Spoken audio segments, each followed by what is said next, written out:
understand pretty well. All right, should have a good group.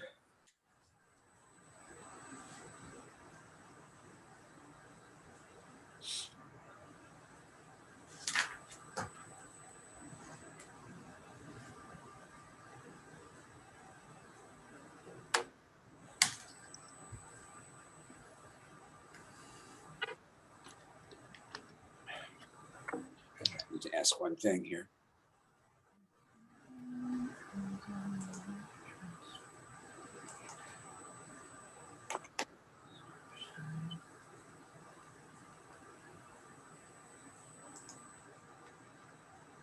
Testing, testing.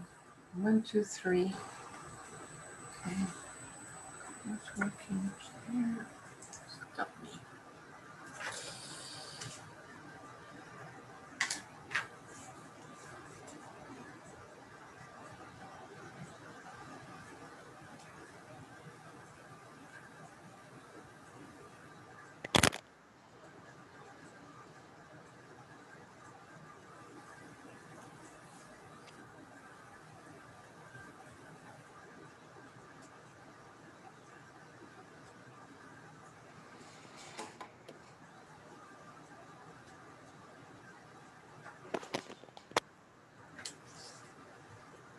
David, how are you?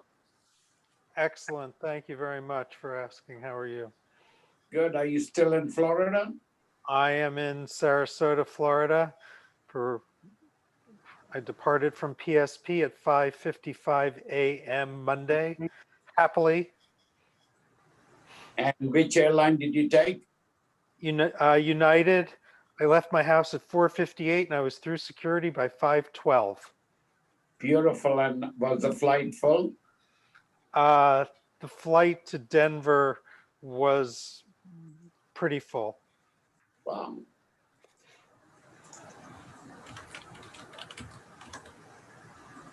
Justin, how are you? I'm a little under the weather today, but other than that, I'm just fine.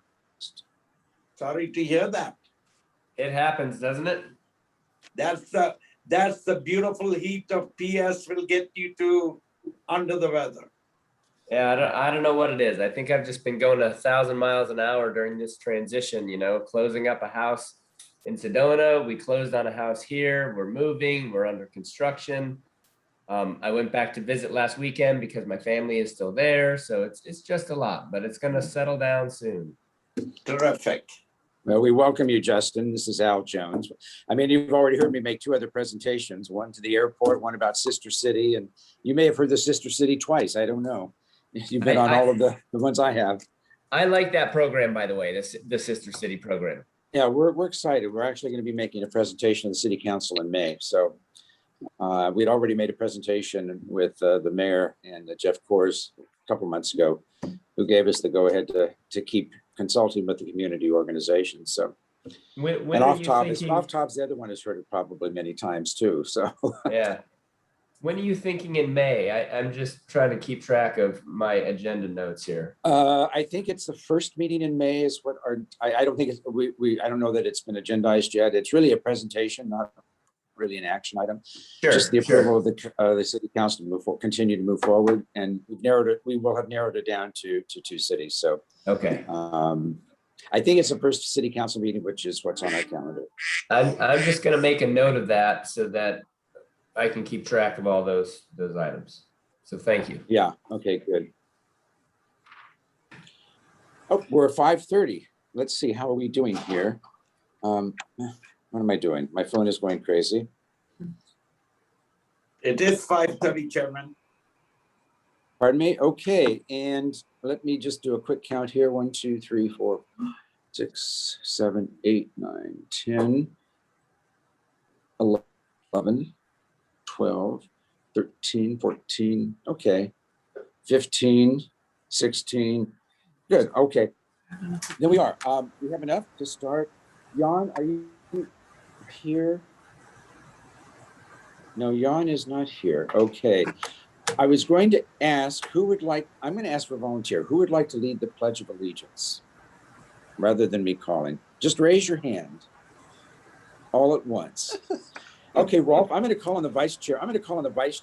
Rolf, would you like us to lead us in the Pledge of Allegiance? We will do what we've done in the past. We would ask that everybody mute, and Rolf will say the Pledge of Allegiance. He won't be muted. You need to unmute Rolf, but everybody else will be muted, and then you can just lead us in the Pledge of Allegiance. So, How can I refuse, right?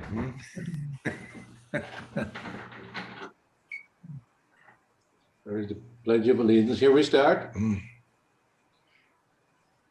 yes, please start. I'm having a problem. Hold on a sec.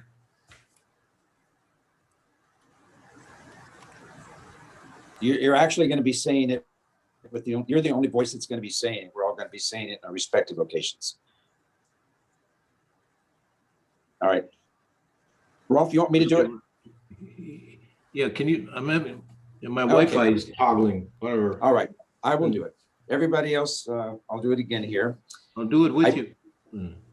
Are we ready?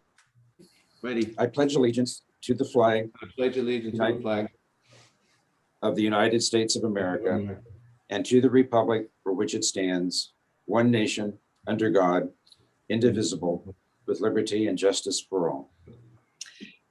Okay, Nadia, could you call the roll, please? Commissioners Adams, Present. Breslin, Budillo, Burke, Present. Clarkson, Here. Corcoran, Here. Dada, Here. Feltman, Here. Freemuth, Yeah. Hedrick, Here. Hearn, Present. Hughes, Present. Chairman Jones, Here. Commissioner Martin, Philbrook, Present. Pye, Here. Breesen, Here. Schmidt's excused, Swearrow. Thank you. Very good. Has the agenda been posted? Ulysses?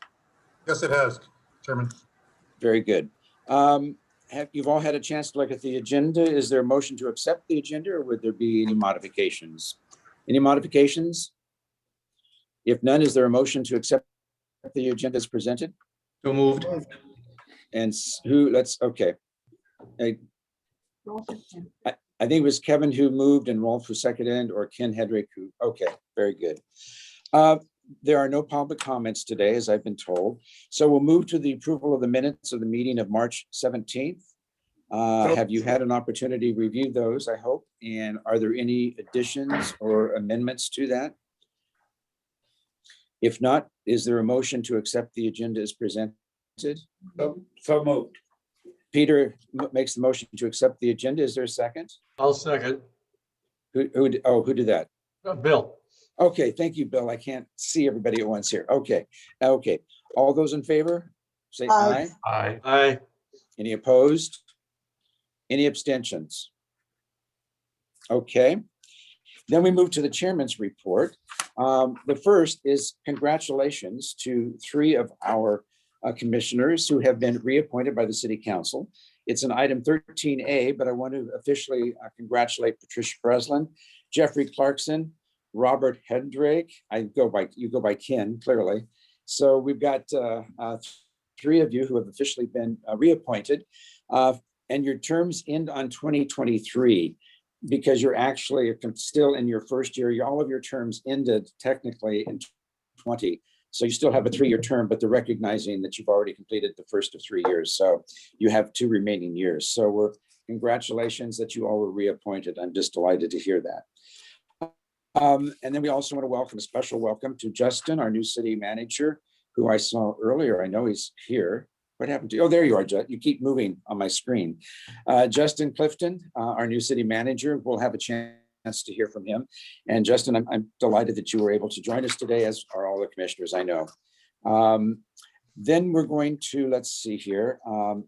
I provided, just so that you know, an update 2 weeks ago to Main Street. It's an organization that includes all of the businesses on Palm Canyon, as well as Indian and other outlying areas, 2 city council members have been appointed as liaisons to this group. They meet twice a month. I'm also a member of Main Street, but they did ask me to make a presentation. And I wanted to thank Daniel for the excellent PowerPoint he provided for me. And I will tell you, the business community was very excited by what we're doing at the airport, by the additional airlines, by the additional destinations. I think they're already seeing some impact by the people coming in through. As all of us know, we're a destination airport. We're not a transit airport. So they were really delighted with that. When we get to the commissioner reports, we have 3. Jeff Clarkson will report on the noise committee. David Feltman is going to make a request having to do with a airport lounge. And Kevin Cochran is going to remind us on some of the steps about traveling to Hawaii. We have one major item today, and that's to present and act upon the airport budget. And the budget committee met yesterday, and Rolf, as vice chair of the commission, is also chair of the budget committee. So without any further ado, let me move to see if there are any introductions or presentations Mr. Chairman. from our executive director. Yes, Mr. sir. Chairman, Oh, yes, Peter. may I ask you, can we take this opportunity to extend our sincere condolences to Mrs. Hughes for passing of her husband? Oh, I wasn't even aware of that. Absolutely. Do you want to say more on that, Peter? Well, I'm a personal friend, and I have said everything, and I will see her again, but I think it would be appropriate for the commission and maybe for you, Al, to, on behalf of the commission, extend our condolences. Thank you, Peter. I was not aware of that. And certainly on behalf of the commission, I will extend our condolences, but thank you for letting us know on that. And I will definitely follow up with that as well. Thank you. Introductions and presentations from the executive director, Geary. Justin is going to give the manager, the city manager's report here in a couple of minutes. But before we do that, Justin, can we have Patrick Tallarico talk about the demonstration garden? And you can give your manager's report. Thank you, Patrick. All right, happy to do that. I'm going to try to share my screen here. All right, so I wanted to just touch base with the commission and give you an update on the developments in the demonstration garden since we last talked. And I'm going to talk through it based on the pictures. So as you know, we're focused on this area in between the fountain and the airport terminal. And this is a picture of the latest design. It is very similar to the design that we presented to you and you approved back in December. The only 2 changes are the 2 changes that I may have mentioned to you, I think in January, where we replaced the very linear path down the middle with a more meandering path, and it is vegetated. So that's the one change. And then the other change is a platform here on the right side for a potential public art piece. And I'll say a little bit more about that in a minute, but we did have our consultant draw that up at least temporarily. Now we did meet with the small subcommittee that is comprised of members from the Airport Commission and the Sustainability Commission, and there were no comments about the slightly revised design. And I did want, the other thing that's pictured in this call out box is the signage that might go in front of the actual demonstration garden. So in our conversation on April 7th, the small subcommittee agreed and still liked the idea of having a public art piece there at the entrance of the garden.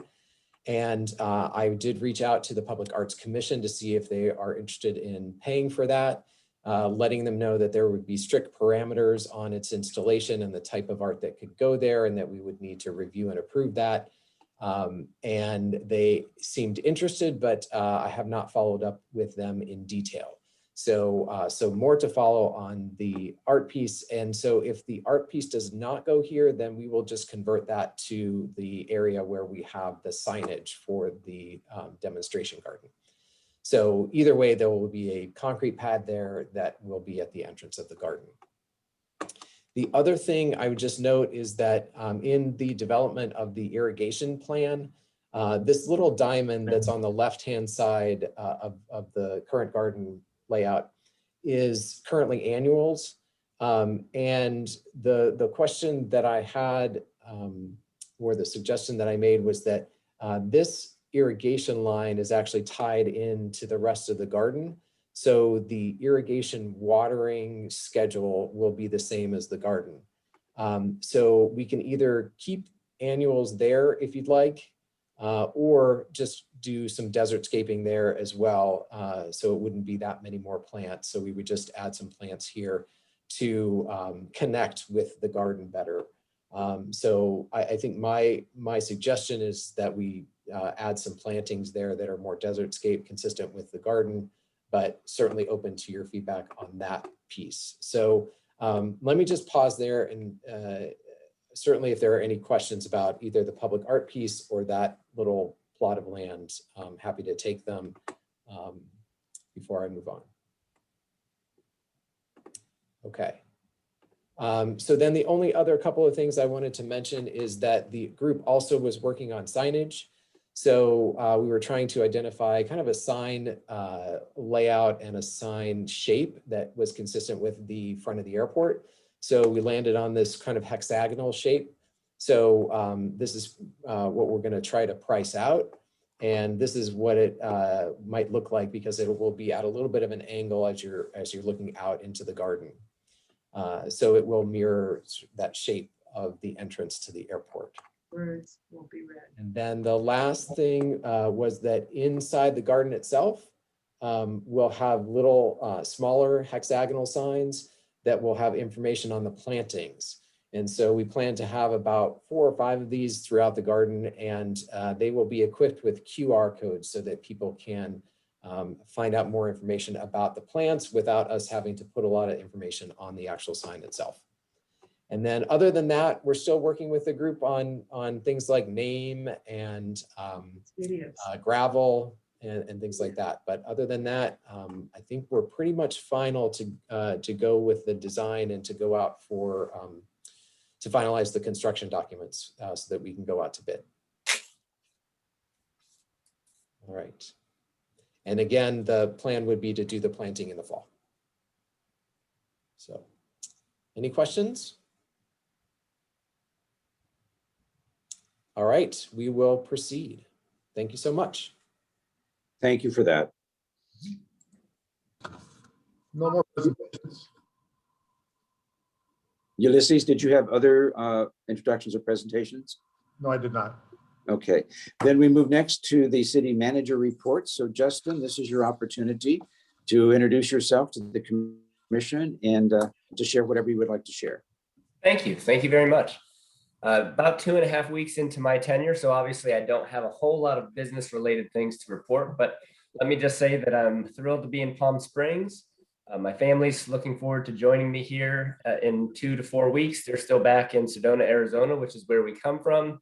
One of the things that was really exciting about the opportunity here in Palm Springs was the airport. Not only is it a really unique strategic asset, but it's a type of infrastructure and an operation that I'm not very familiar with.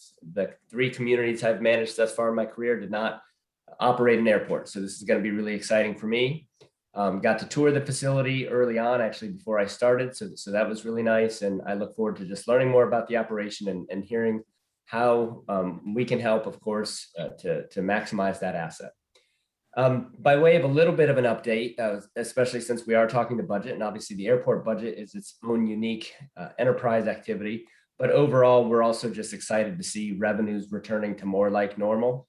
We're certainly seeing across the board with data, whether it's hotel occupancy, tax collection, enplanements, all the general trends moving in the same direction. So we will be presenting to City Council tomorrow a 3rd quarter report that contemplates restoring about $20 million in general fund revenue and $5 million in Measure J. And then as we go into next year, most of our primary sources of revenue are returning to the 18-19 levels, which is great. A few of them are lagging just a little bit, but I expect those 2 will continue to recover throughout the fiscal year, which is really exciting. The last thing I want to say is, obviously, I'll learn a lot from these meetings and I'll hear a lot from Ulysses as far as what we need to do to support the airport.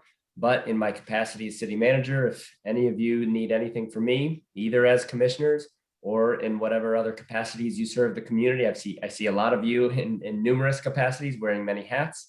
Please reach out and let me know what I can do to better serve. Great, thank you.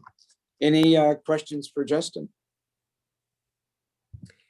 The only last thing is I'm going to turn my video off as I observe the rest of the meeting. I am here, but I'm a little under the weather, and so to avoid being a distraction as I cough and sneeze and things, I'll just be in the background observing. Okay. That's perfectly okay, Justin. Thank you very much for joining us today. We move on next to Executive Director Geary's report.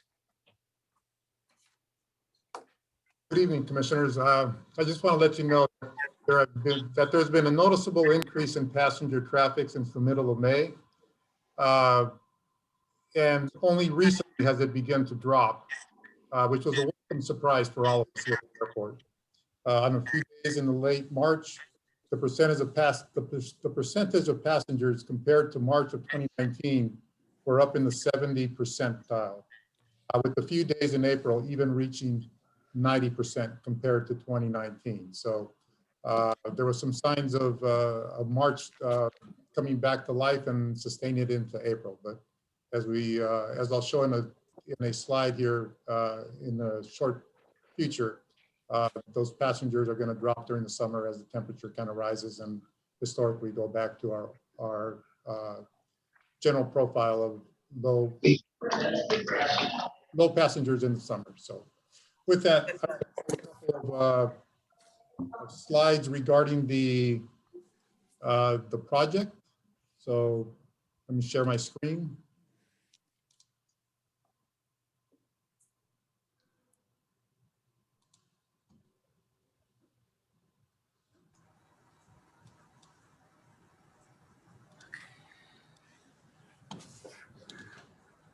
Okay, so before I start, I wanted to just share with you a little bit about what's going on in the back of the terminal, which nobody really sees very often. As you all know, part of our new project is going to deliver a new baggage handling system. But until then, and through our peak month of March and into April, all the bags that have been screened by the TSA come out this window right here. And I've got a short video for you to look at.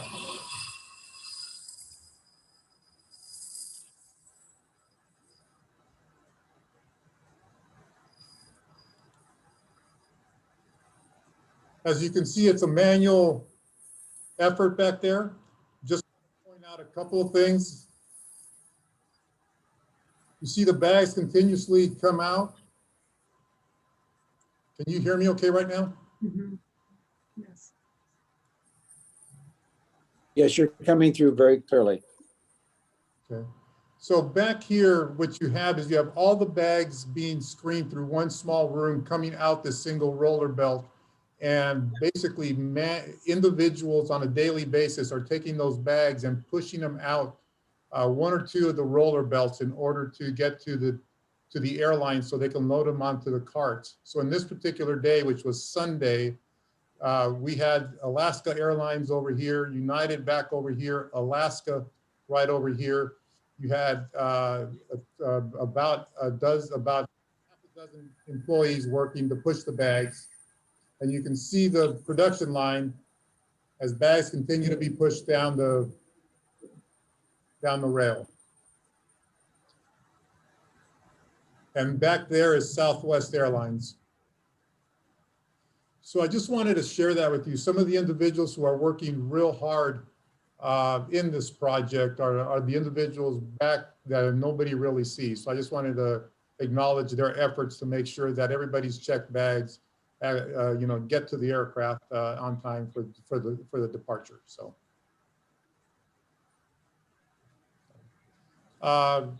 So here we've got the This was not up on Sunday. It was installed over the last 2 days. This is the conveyor system that will take bags from the south lobby when that gets finished in the summer of this year, and we'll take bags and we'll direct them back into the building over here.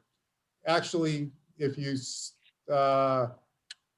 you can imagine, and I showed this image last time with the conveyor system over the roof of some offices, if you remember that picture, that conveyor system is traveling right above this ceiling here, heading over to the bag claim area. These offices are about to be finished off. This is behind that wall in that general area. On the other side of the building, here are the 2 belts, conveyor systems. This will take all the bags that are hand searched by the TSA. Hopefully that's a small percentage, but overhead will be the conveyor system that will take all of the cleared bags once they get screened by the TSA, and they'll take them and deposit them through this line here into one of the 3 bag carousels over there. So some progress is being made, not as much as was seen before, only because a lot of the work right now is being done with the baggage handling system or in the ATO offices. So, so any questions on the project? If there are none, I'd like to at this point ask Daniel to give a presentation regarding the marketing. Hello, everybody. Let me share my screen real quick.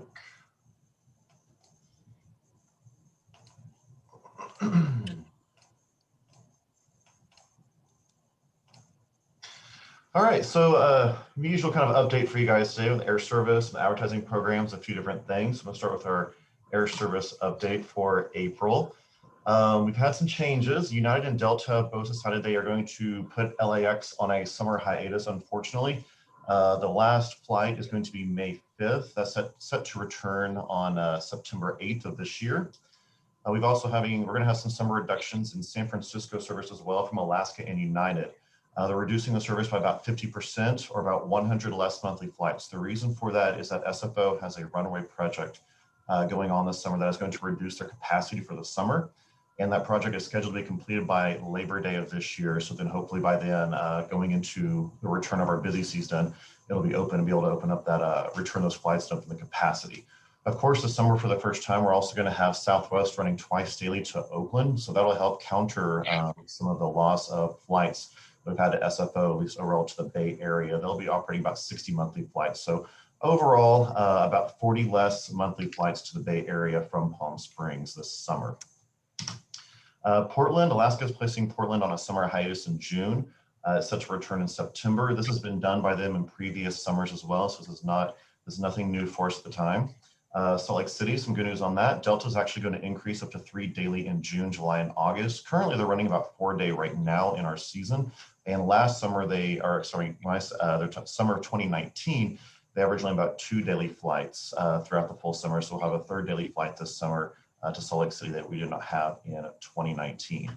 Also good news for Seattle. I think I've told you guys this before, but just a reminder that Delta has previously ran Seattle, Palm Springs on a seasonal basis. This year, they made a decision to make that year round. And so they'll be running Seattle once daily as well. So an additional lift to Seattle. Denver, United has added another daily round trip so far scheduled for the summer. Southwest has 1 daily as well. So June through August, we are currently scheduled to have 5 daily flights compared to 3 in 2019. Of course, all this is subject to change as long as the schedules hold. As you guys know, through COVID, airlines have been updating and making changes left and right far more often than they normally would.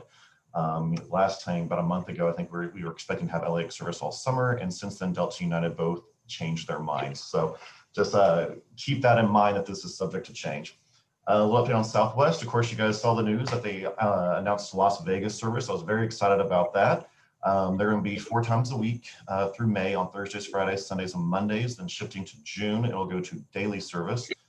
First flight's May 9th of this 2021, and they'll have approximately 186 flights per month at Palm Springs throughout the year. They started here with 6 daily flights. They will be continuing on 6 daily flights. They're going to take Phoenix from 3 daily down to 2 daily. They'll have 1 a day to Vegas and Denver, and then 2 a day to Oakland. A little update on WestJet. They're currently operating Calgary about once a week right now. They currently have Vancouver in a schedule for June and beyond, but that's also kind of to be determined if that will stick or not based on what the Canadian regulations will be for travel and leaving the country and coming to the US and all that. I do know they're behind the US in their vaccination rates. So hopefully they'll fly Vancouver, but I'm not going to hold my breath for it right now. I want to show a little graphic for you guys on available seats, a little comparison, kind of show where we are compared to 2020 and 2019. April 2021 compared to April 2019, we're scheduled to be down on available departing seats by about 24% for this current month. Good news, in May, we're actually going to be up 0.3% on available seats. Compared, we were down 72% in 2020. But overall, May of 21 is right on par with May of 2019. So some great positive news there, and I'm happy about that. The May schedules, I don't anticipate those changing since May does start in about a week and a half. And the airlines by this point will have had their schedules out to their flight crews and they'll be bid on. So those should hold and should not see many changes to May. June, we could still see some changes, but we're currently scheduled to be up 31.4% compared to June of 2019.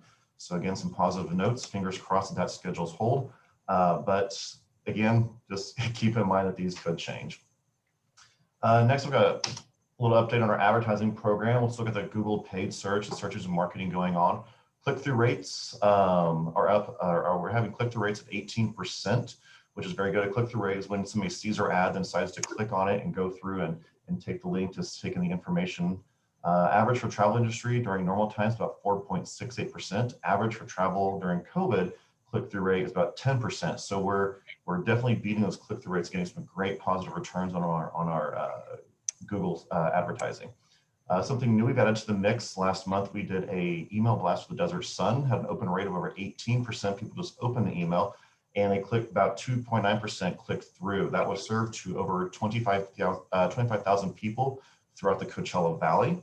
And the average click-through rate tends to be at 1.18 to 1.2%. So we definitely exceeded expectations on that. We're happy with the results we got on that campaign. Website traffic continues to increase. We're up 43% month over month. Page views, so that's how many pages people are looking at once they get to our website, is up 40%. So people are viewing more pages on the website, taking in more information, learning about all the flights and the airlines that we have. We are on a bounce rate of about 48%. So bounce rates when somebody goes to the website, just checks out one page and just leaves real quick and doesn't really, take any information. Anything below 50% is considered to be average to good. So we're okay with that. We're looking to see how we can improve that as well. And so, but also I want to mention about the website traffic being up so much. It's also a direct result of the Google paid searches that we're doing and the digital optimizing those and adjusting those to make sure we're getting ads really to people who are searching for flights or things about the Palm Springs Airport. Really, we're seeing the increase of the traffic. So definitely we're seeing the results, the increase in our Google paid search, and we're seeing the direct results through our website traffic and what we're linking people to. So definitely reaching the folks we're wanting to reach. On our billboards, we've updated some of our billboards. We made the word Palm Springs more prominent, so it's a little bit easier to see. We've added Las Vegas to the mix since we've had that announcement. And then our summer, this is just one example of the billboards we have going. Then with summer ad campaign, we'll have that rolling out over the next few weeks. Summer ad campaign, we're going to advertise, of course, our new nonstop routes we haven't had before in the summertime and all of our nonstops. We're also going to focus on flying local and flying PSP first, but kind of the overall theme of our summer campaign is going to be to start your summer vacation at PSP. So we're going to get those rolling out for the next 2 to 3 weeks. We'll be doing, the billboards, the digital, the radio, all those different things. And getting people ready when they start planning their summer vacation. Typically, in normal times, it's about a 45-day booking curve for when people are trying to book their flights. They usually book those about 45 days prior to departure, and they're going to be researching, in a couple weeks before that. So coming out about this time frame, we'll be hitting our ads out there in front of people who are going to start searching for summer vacations and then start making their decisions later. And let's see, next up, I got an update on the Marketing Communications Plan RFP. We received 13 total proposals, which I was really excited about. Didn't expect to have that many. 6 were selected to move to, we did a review with the 5 evaluators that we had, did a review. 6 from that initial evaluation, 6 were selected to move to the interview process, which that was conducted this week. A winning proposal has been selected, and that proposer is going to be recommended to City Council on May 6th in a couple of weeks. And that is it for my presentation. Does anybody have any questions or anything for me? Daniel, it's Rolf. I have a question. On San Francisco, that 50% reduction is compared to summer of 19? Yeah, 50%? yeah. All the comparison I'm doing is summer 2019, because 2020 was, well, you know what kind of year 2020 is. So. Right now, we will have no service to LA this summer. Is that correct? Correct. Yes. Yeah, for about May, I think it was May 8th, the last one, and through September we won't. But you know, a lot of that we've also looked to in the connection opportunities. With the other hubs we have service to Phoenix and San Francisco, there's still a lot of the connection opportunities, especially to Hawaii, are still intact. We're not losing a lot connection-wise over the summer by not having LAX service, so it shouldn't be too detrimental to our numbers. Thank you. Question. Any conversation about Toronto as a destination or a flight from there? We're doing cross country with Atlanta, JFK, Boston. Toronto's not even fully across the country, even though it's not the US, of course. Yeah, we actually have service to Toronto normally, but this year Air Canada did not return due to COVID. But when Air Canada they're expected to return this fall, so no, so we do have service to Toronto. So Toronto is re-upping, or Air Canada is re-upping Toronto? From what we hear, yeah. Yeah, they come back this fall. As long as everything's okay with Canadian government, they're allowed to fly, then yes. Thank you. Yep, you're welcome.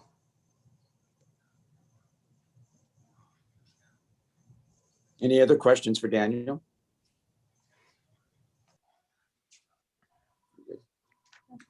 Just pause for a second, Daniel, to ask if Patricia or Todd had any additional comments to make about the marketing. They served on that marketing review committee. I didn't know if either Patricia, you or Todd wanted to add any comments to what Daniel reported.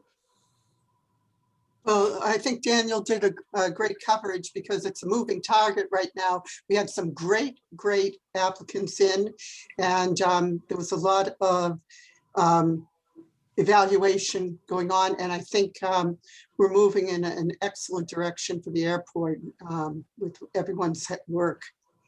Yeah, Todd? Yeah, no, I'll agree with Patricia. And we had, you know, as someone who's lived in this world and evaluated a lot of companies in my past, I was pleasantly surprised, certainly by the number that we had, and then by the quality. And we put a tremendous amount of work, a lot of really good thought and dialogue went into our questions. And then the final last 2 days of interviews were really very exciting and just underscored that we had some great talent. So I want the commission to know that there was, rest assured, we put this through a very rigorous process, and we're all looking forward to this moving forward. Great. Glad to hear that you both were very enthusiastic as well. So, Ulysses, still to you. Yeah. Thank you, Daniel. Thank you, commissioners, for your comments. At this time, I'd like to ask Victoria to give the financial report. Victoria, you're on. Hello, good evening.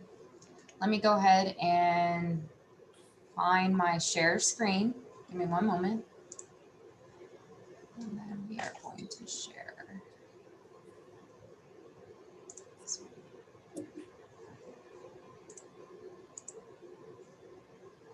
Okay, can everybody see the financial summary?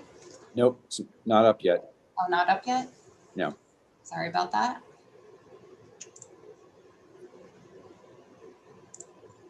There you go. Perfect. Now it's up. Yeah. All right, thank you. Okay.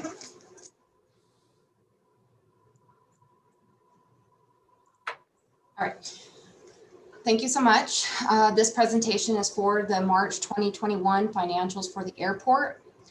There is a correction to the Fund 416 revenue, and the changes are represented in this PowerPoint. This is an overview of the airport's revenues. Fund 405 is the airport's fund for customer facility charges. The year-to-date revenues are about 53% of the budget amount of $1.45 million. Fund 410 is the airport's passenger facility charges. The current revenue is roughly 40% of the budget of $2.6 million. Fund 415 is the airport's maintenance and operations fund. Revenue is around 61% of the budgeted $25.5 million. Four of the key revenue generating accounts are the scheduled landing fees, around 99% of the $1.3 million budget. When compared to prior month, landing fees increased over $250,000. Lease terminal airline space is approximately 96% of the $1.5 million budget. On-airport rental car generated about $2.8 million in revenue, which is about $580,000 more than February's numbers. And land rental fees are at roughly 82% of the $1.2 million budget. Lastly, the leased parking increased approximately $334,000 when compared to prior month. Fund 416 is the airport's improvement revenue. The airport is on track for this time of year at approximately 85% of the budgeted amount of $15.5 million. Please note the correction to the fund to bring the total airport capital project revenue accounts to $13.3 million rather than the $3 million previously submitted.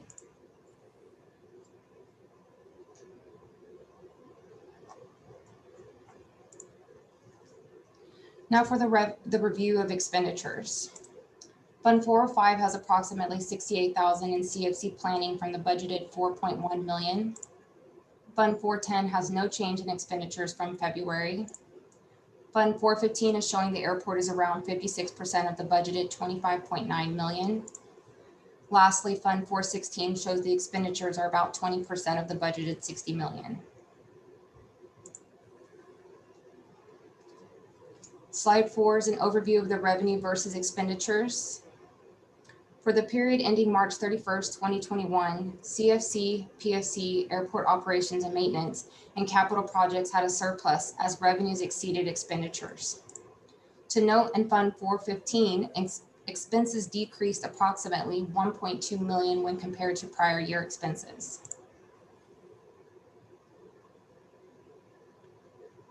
Lastly is the airport's cash summary showing the restricted funds. The cash flow for Fund 405 increased by $171,000 compared to prior month. Fund 410 decreased by $95,000 due to a timing issue in the collection of passenger facility charges and the transfer to the city's fiscal agent.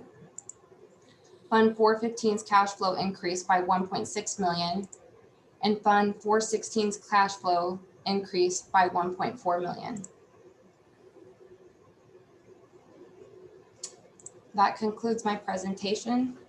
I'm available for questions. Can you go back to full screen? I mean, for the, remove the sharing? Absolutely. I'm gonna try to get there. Okay. Stop share. All right. Okay. Are there any questions for Victoria?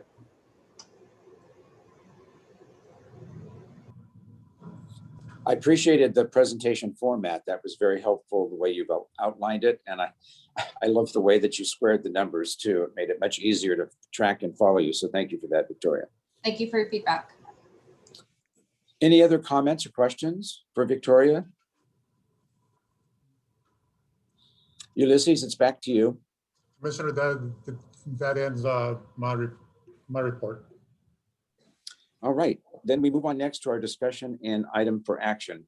And that's the airport budget for fiscal year 21-22.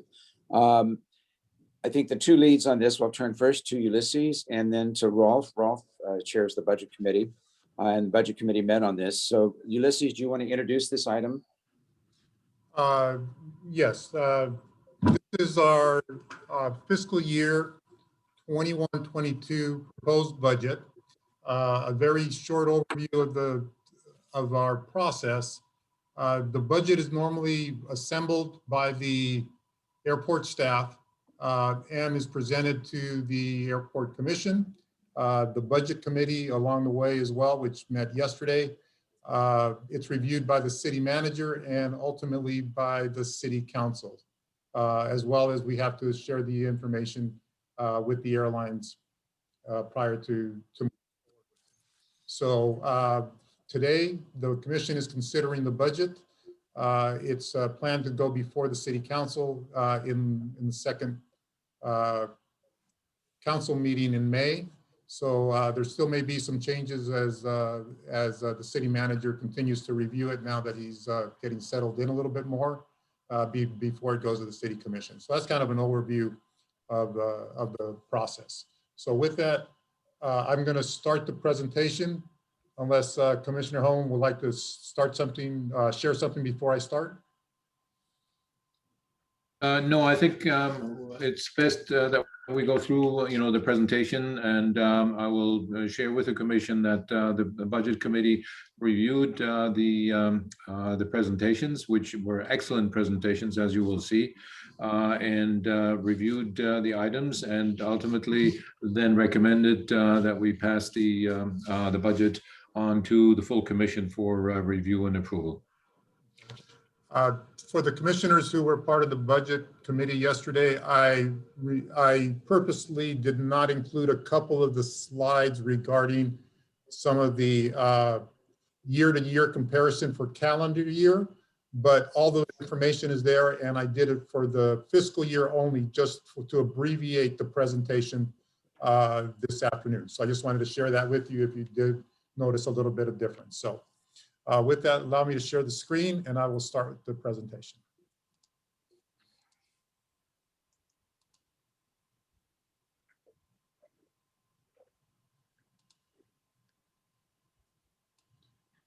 Nadia, are we good? We are. Thank you. I'm sorry. Before I start with the statistics, the majority of the following slides are laid out similar to this one, with the graph on the left and the source data for the graphs being displayed in the table on the right. This slide represents the total number of passengers by year between 2012 and 2020.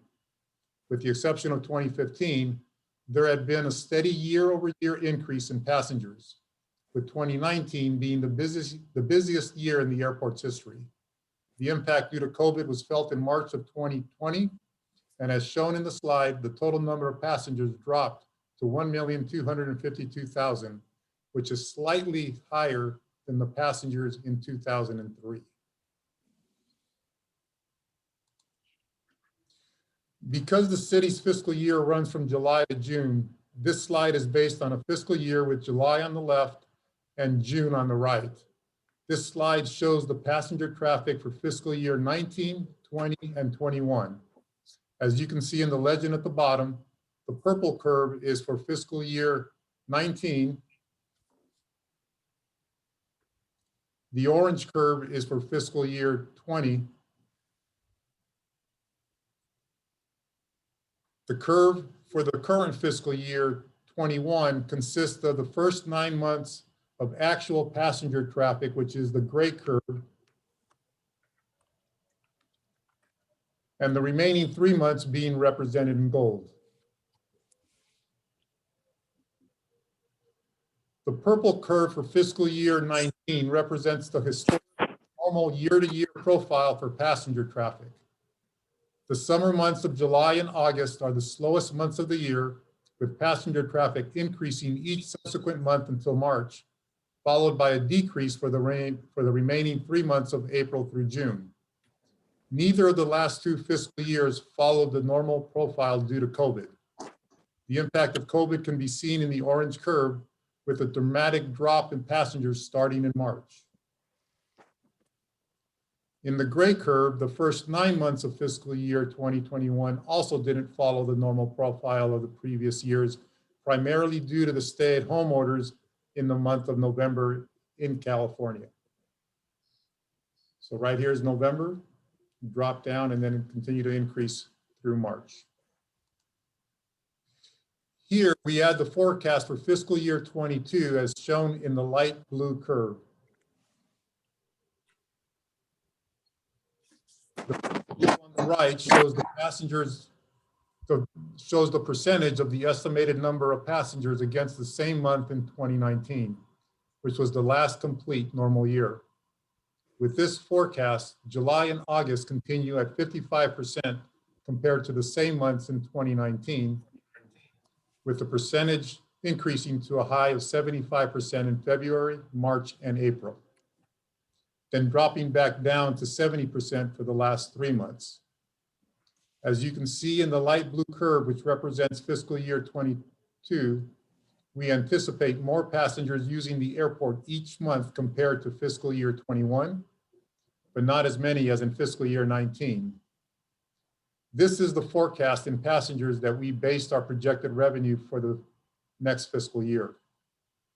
The primary factors that we based our forecast in preparing the fiscal year 22 budget are the recent increase in passengers during the first 3 months of 2021 and the passengers that we continue to see on a daily basis in April, the increasing number of people getting vaccinated, the resiliency of Palm Springs and Coachella Valley as a destination, Southwest Airlines, and other airlines adding frequency and destinations. But then as Daniel pointed out, some of those airlines are also reducing frequency as well. So a combination, mixed bag. We also developed 2 additional forecasts, which are labeled Scenario W, with W meaning worst case. The other forecast is labeled Scenario B, with B meaning best case. Scenario W is the red dashed curve, and Scenario B is the green dotted curve. Each of these forecasts have a corresponding table on the right. Scenario B estimates that each of the 12 months to have 50% of passengers compared to the same month in 2019, and would actually result in an increase in the total number of passengers for the entire year by approximately 140,000. Scenario B shows an immediate increase in July to 65% of passengers when compared to 2019, then increasing to a high of 85% in March, and then dropping to 80% for the last 3 months of the fiscal year.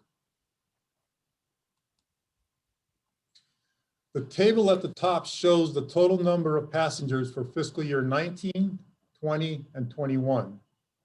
The 3 scenarios for fiscal year 22 are shown by the tables, with red representing scenario W, blue table representing scenario F, and scenario B represented by the green table. These tables summarize the information from the previous graphs. The top box for each scenario shows the percentage of passengers for all the months compared to 2019. The bottom box is the estimated number of total passengers for the entire fiscal year. As mentioned before, we are utilizing scenario F, the blue table in the middle, as the basis for the revenue projections. So in this scenario W, we identify as 12 straight months of passenger traffic being at 50% of 2019 numbers. That would lead to passengers of 1,281,973. So when it's taken over annual by annual comparison, year over year, I mean, total passengers, we would see an increase of be at 50.3% of total passengers for that fiscal year of 18-19. When we look at the summer months, you can see that there's a stair step of the percentage compared to 2019. So July through August would be 55%, September would be 65%, October through January 70%, February, March, and April 75%, May through June 70%. And then at the end of the year, we would be at 71% of the fiscal year 18-19 total passengers. Scenario B being the best scenario, you can see that there's an increase in the same months basically. So July and August, you're 55%, where July and August in our best case scenario is 65. So you see a larger percentage in this column compared to this column.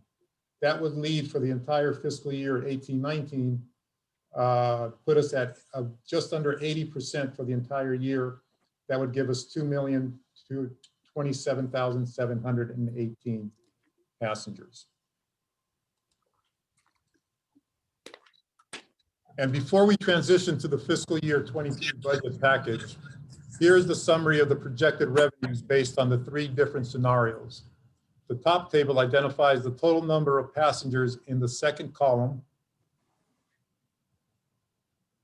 and the estimated revenue in the third column for all 3 scenarios. The revenue for each scenario was calculated by first identifying revenue from fixed sources, those that are not impacted by passenger traffic like land rents. Then we evaluated the revenue that was impacted by passenger traffic, by concessions, and adjusted for an increase or decrease in passenger traffic. Revenues were also compared to previous years to include both projected budgets and actuals. As a result, the estimated revenue for scenario scenario F is estimated at $22,500,000 based on 1,811,310 total passengers. This results in drawing down an estimated $5,355,425 from the COVID relief grant funding the airport will receive or is able to receive to cover any shortfall.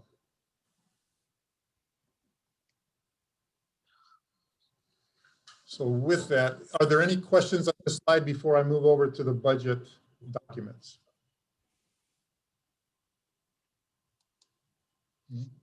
Okay.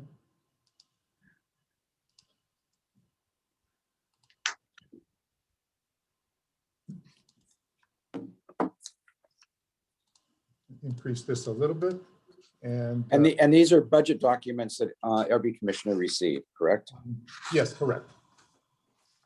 So I'm going to go over some of this information. I'll highlight part of it, won't go over every detail.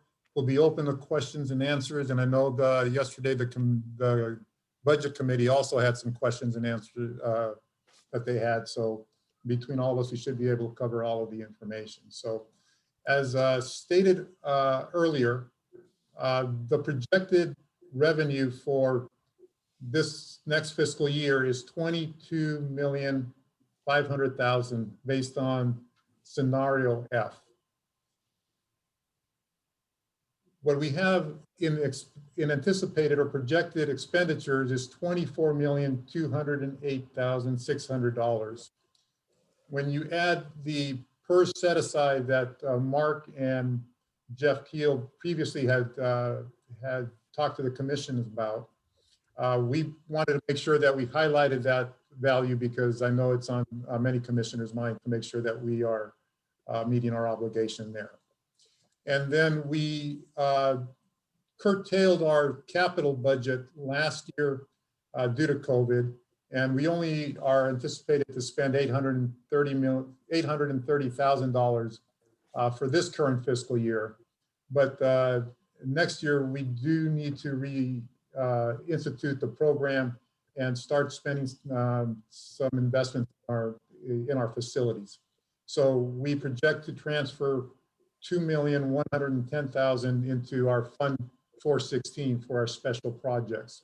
What that does is that puts us at an operating deficit of $4,568,000.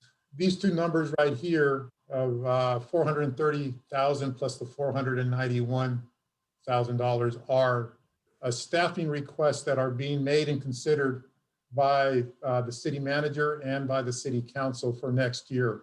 And so I wanted to make sure that these were called out and identified as not being part of the budget until they are formally approved by city council. But at least right now, this line right here for 430,000 is a request by the airport for 3 industrial technicians that will be hired with the skill set to be able to do the preventive maintenance as well as the repair of the baggage handling system if necessary.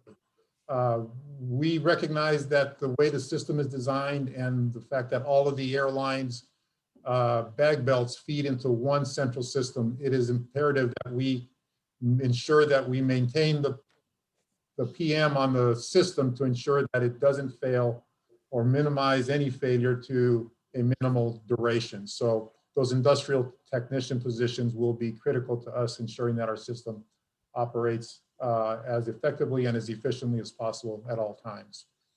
And so that request is going before the city council tomorrow night, which is why it's identified as a mid-year request. The baggage handling system, we believe, is going to come online on May 14th.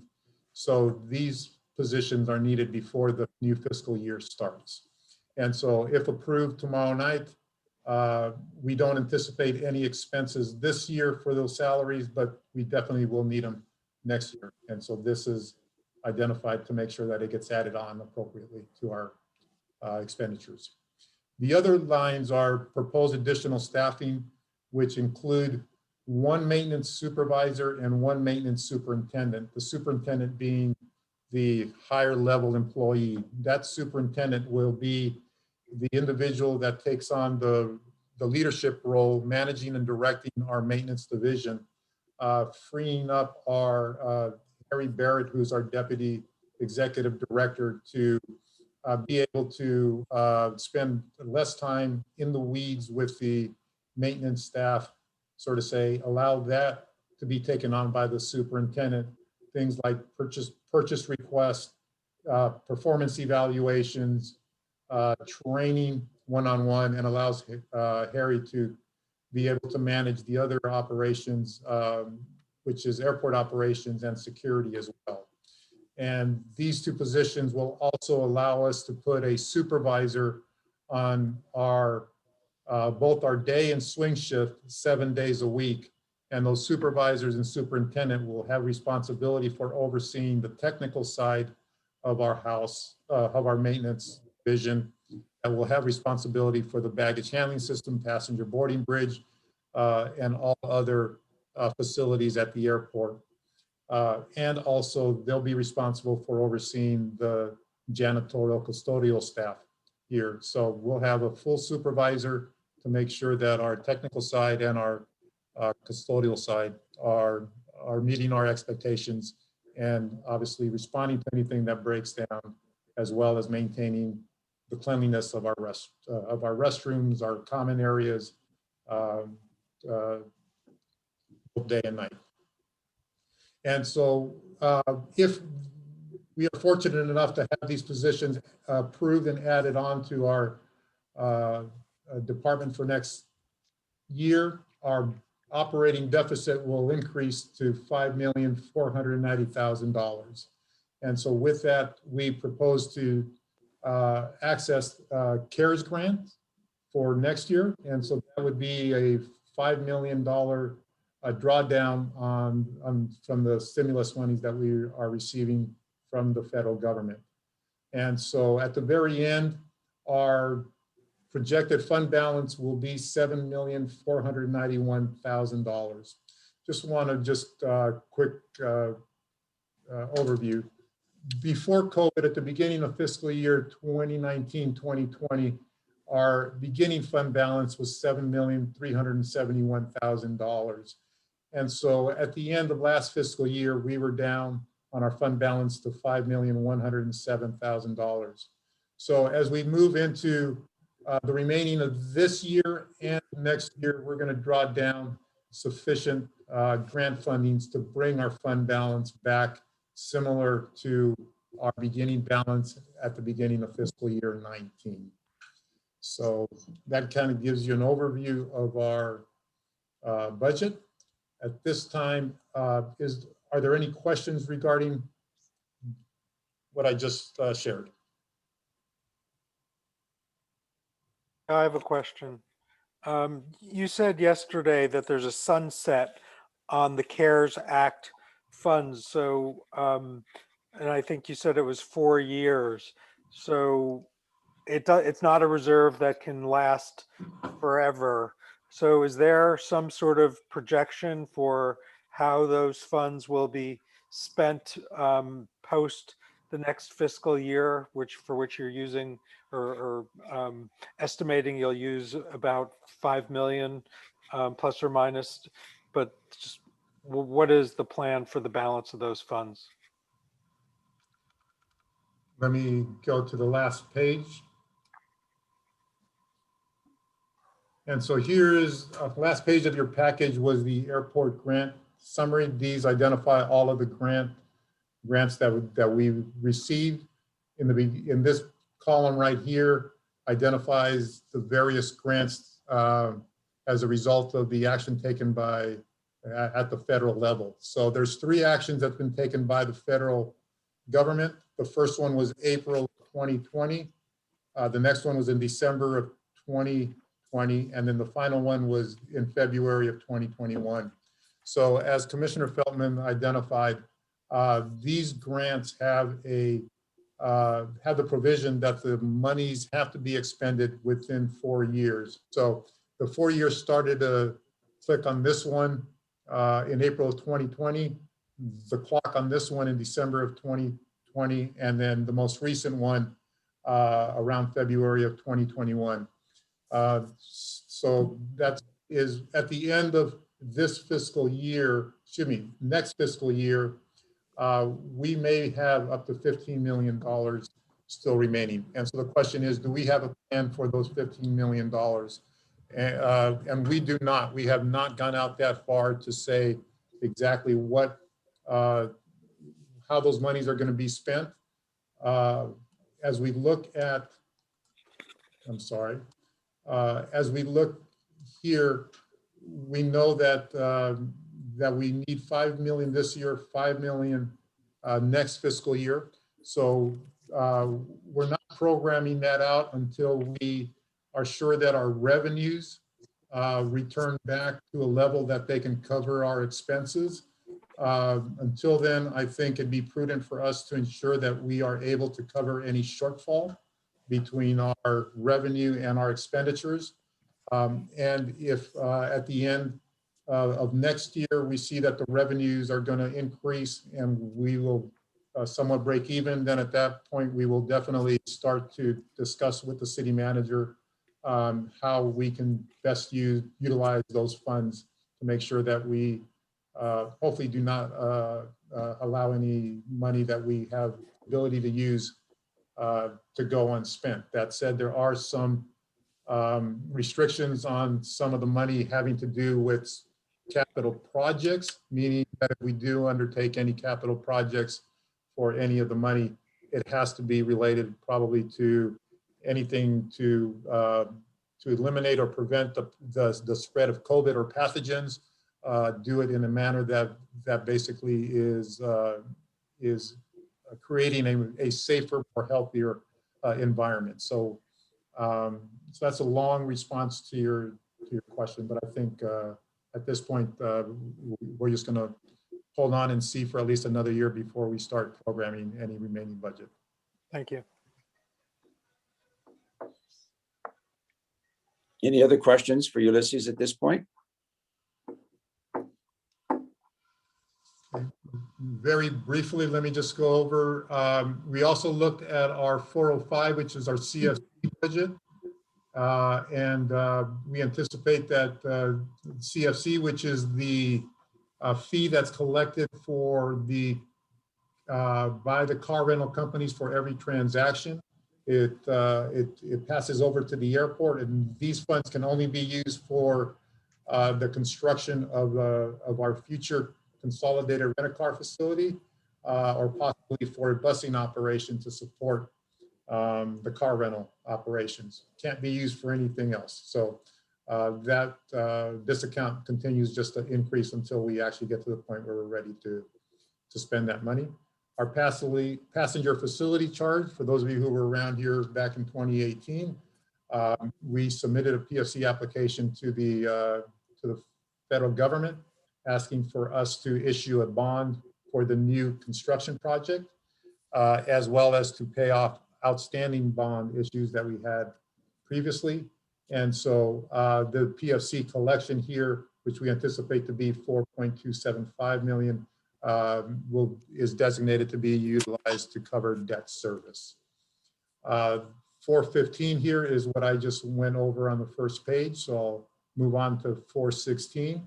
416 is the restitution of our capital improvement plan, which we're looking to spend $2,110,000. So we transfer in that from our 415 fund, and that's the same thing that we're looking to spend. And here's a list of our projected capital projects for next year. And so I won't necessarily, I'll go quickly through this. You'll see later that we are going to get 2 fire trucks. And so this will allow us to refurbish 1 or 2 of our old fire trucks to make sure that we have at least 3 fire trucks available for service at all times. We're going to invest some money in some of our IT equipment here at the airport. We're going to replace some critical systems regarding our control system for our lighting, looking at replacing both the main boiler and the chiller in our main terminal, and then getting a pressure washer that's truck mounted in order to utilize out on the airfield, more specifically on the runway. Any questions on our capital budgets? No? Okay. I'd like to just share that we have 3 different purchases that we're going to make next year, where we'll see our funding for our AIP grant money finally coming to materialize for us. We're going to see our passenger boarding bridges, all 8 of them in the Bono, be replaced. The start of that should be early June, with all of the passenger boarding bridges finished by the end of summer. We're going to get a runway sweeper vacuum combination that helps us keep our taxiways, our surface roads free of small debris, to ensure that it does not cause any potential incident with the aircraft engine. And then we're getting the 2 aircraft rescue and firefighting trucks going forward for a total of $9.3 million.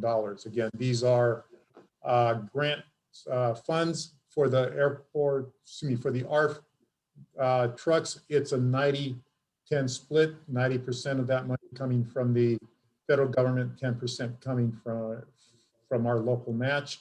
The passenger boarding bridges and the runway sweeper was in the COVID-19 year for the federal government. So they are going to provide the 10% match in addition to the 90. So basically it doesn't cost us any money opposed to pieces of equipment. And these are just a breakdown of the projected revenues by account, as well as projected expenditures by account. With that, that concludes my presentation. Are there any questions? Well, Rolf, would you like to take over at this point and make some comments? Yes, I think, thank you very much, Ulysses. As I mentioned, we were, and I think I speak for the rest of the budget committee, that we were very impressed by the diligence that had gone into the work of creating the budget proposal, and also, the presentation and the professionalism with which it was, delivered. And there was one question that came up that, Ulysses, you might want to address, and that was the question regarding the item on the expenditure side on the budget line item for marketing, which is part of administration, and the amount that has been budgeted there in that line item. I think that would be of interest to the full commission. Also, the comparison as to the previous fiscal year. Okay. So the current budget that's available for our marketing and advertising is just over $100,000 for this current fiscal year. In the proposed budget, not having the opportunity to have received a marketing and communications plan also not having the full opportunity to have a discussion with the new city manager, Justin, we've included a budget which is a placeholder of $600,000 in there. But I just want to make sure that people understand that, again, it's a budget amount in there, but it's still subject to further discussion with Justin, and as well as, obviously, like anything in the budget, subject to council revision either way. So. Yes, I mean, for the record, I would like to note that Peter Freimuth nodded very approvingly when he heard the budget number. Yes, and just as we discussed, it's important that we know that particular line item, especially since there's always the possibility of council coming back and what may happen as far as revisions in the budget on the expense side, and what needs to be adjusted or up or down, so that we know what we need to defend on the budget side. Other than that, I think I would open it up again to the members of the commission if there is any other questions. As I mentioned, we did recommend the approval of the budget and passing it on to the full commission, and it is an action item. So I think, Al, you wouldn't need to take over again for that part. Yes, thank you, Rolf. And I have to say too, this is one of the best budget presentations I can recall. It's incredibly thorough in a very difficult time, and trying to figure out what would be the best scenario. And I think Ulysses, you and your staff did an incredible job with that. Are there any questions? We're being asked to, the recommendation came from the budget committee to accept the budget and to take action to approve it and move it forward to the city council. Would you like more discussion, or is anyone prepared to make a motion to approve the budget? Well, it just occurred to me, sorry, Al, there was one more comment that I think I needed to make, and that was, okay, sure. As part of the presentation, you noticed that the three scenarios that were presented, and Right. And the question that Ulysses had for us was, are we on the right track as far as taking the conservative route, but also not taking the worst scenario route? And I think route, and that definitely won our approval for the conservative approach of that scenario F that has been used for the budget projections. Great, thank you again for that. Peter, you raised your hand. Were you going to make a motion, or did you want to ask a question? You're on mute. Peter, you're on mute. Yeah, Okay. I make a motion to approve scenario F. We have a And- motion to approve scenario F. Is there a second? Second. Okay, Ken raised his hand first. Ken Hedrick has seconded it. Is there any further discussion? Well, mine If was only, no, it's just a technical question. I mean, are we approving the scenario, or are we approving the budget? No, Well, actually, we're approving the budget. my motion is to approve the budget based on Right. scenario F. Okay, Right. thank you. Yeah, thank you for that clarification. It is to approve the budget as presented by Ulysses using scenario F. So all of those in favor say aye. Aye. Opposed? Any abstentions? All right, the motion passes. Thank you very, very much. That was really good. We move now to commissioner requests and reports. We'll start with Jeff Clarkson, then we'll move to David Feltman, and then end with Kevin Cochran and any others who want to make a presentation. Jeff, you were going to share outcome of the noise committee. I'm Sure. looking around because I know you're here somewhere on my screen. There you are. Okay. Sure, I'll be quick. So we had a noise committee meeting immediately preceding the full commission meeting, as we do every 3 months. We discussed a few things, mostly about the airport website and noise issues. One thing I noticed when going through other airport websites was they have a search function, and our airport website does not, which is probably a bigger issue than just for noise issues. The city's website does have a search feature, which includes the airport's website, but I could imagine a situation where someone goes, Googles the Palm Springs Airport, goes to the airport's website, and then they're unable to do a search. So Ulysses is looking into that and why that is and if it can be changed. And that, as I said, not only affects the noise issue, but other issues. We also discussed the fact that the noise committee isn't mentioned on the airport's website anywhere. And one of the purposes of the noise committee is to be a forum for residents who have noise issues. So we thought it was important to explain what the noise committee is on the website and post our meeting times, which now is 4:30. I'm sorry, 4 o'clock. 4 o'clock. Yes, every third month. So that's going to be done. And the only other thing was accessing the noise information. We felt it was a little too obscure. We don't want to, have on the landing page for the airport in big flashing letters, here's how you make noise complaints. But we do want it to be accessible if someone goes to the website and is looking for that information, that they can find it. And we're proposing a few minor changes to the website so that noise information may be a little bit more accessible if someone goes to the website looking for that. So we had a productive committee meeting, and that's it. Great, thank you, Jeff. David, you requested to have a request or report. Yeah, I actually have two. The first one is just, could we get a staff update at an upcoming meeting on the history of a business or lounge for flyers who like to use that kind of service, and maybe a little update on what the opportunities and obstacles would be for creating one of those. I think the last time I heard it was discussed was about 3 years ago, so many of us were not on the commission. Right.